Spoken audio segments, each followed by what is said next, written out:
Welcome. Today, we're going to dig into a really revolutionary idea called edible forest gardens.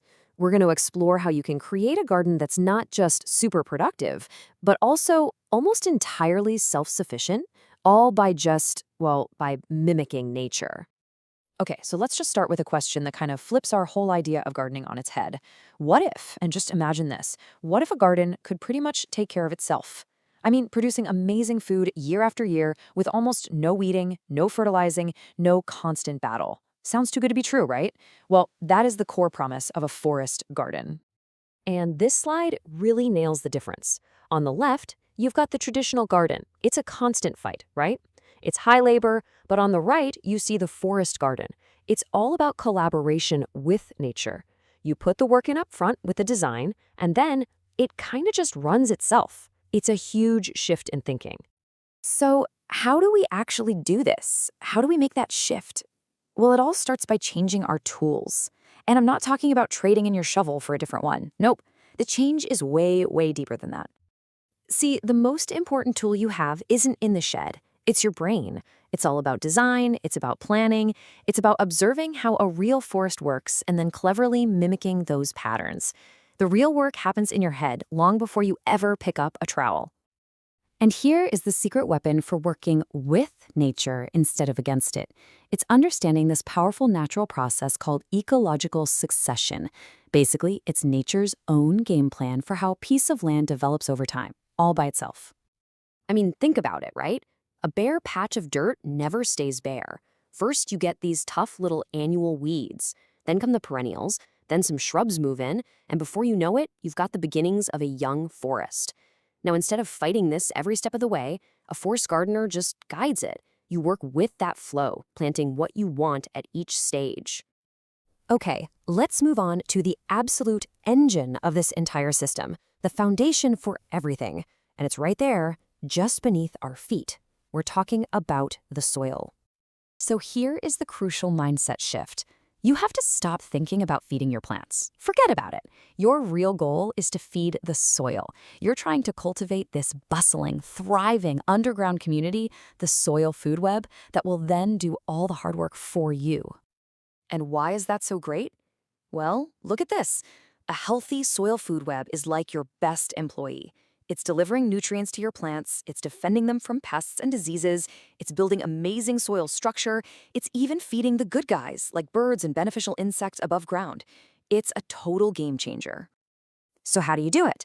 It's actually incredibly simple. You just do what a forest does. Add lots of organic matter, leaves, wood chips, that kind of stuff, and just leave it on the surface as mulch. This creates the perfect home for fungi, which is the secret ingredient to a healthy, thriving forest ecosystem. All right, so once you've got that living foundation humming along, you can start designing a system where every single piece works together. You're creating this incredible web where all the parts are helping each other out. And that brings us to this idea of a polyculture. This is the exact opposite of a traditional garden with its neat little rows of one type of plant. A polyculture is all about mixing it up. It's about planting diverse communities of plants that actually support and protect one another. So for instance, you could plant something called a nectary guild. Think of it like an all-you-can-eat buffet that's open 24/7 for good bugs. By planting a bunch of different flowers that bloom throughout the entire season, you're basically rolling out the welcome mat for a standing army of pollinators and pest eaters. They'll never want to leave.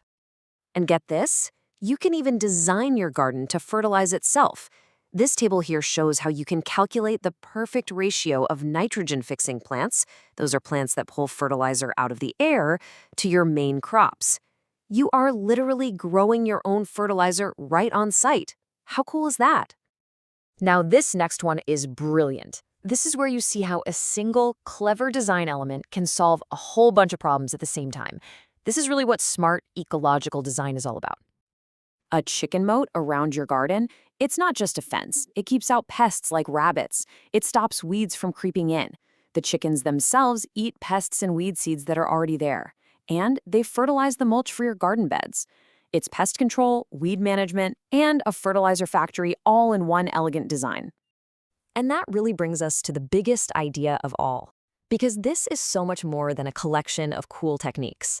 It's a completely different way of thinking about our role in the garden, and maybe in nature itself. You know, our culture really pushes us to be in control, to command the situation. Forest gardening asks for the opposite. Instead of seeing a pest and spraying it, that's the direct command and control way, we create the conditions where the system solves the pest problem for us. And that's a huge cultural shift. And honestly, this is the hardest part. The real work is learning to trust the system you've helped create.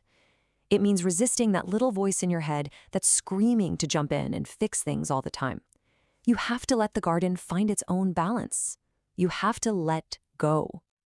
And that right there is the ultimate takeaway. Your job is no longer to be a micromanager of plants. Your job is to be an ecosystem architect.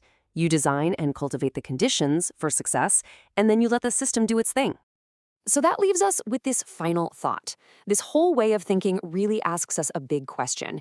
Is a garden something you build and control, or is it a living ecosystem that you partner with? It's something to think about long after this explainer is over.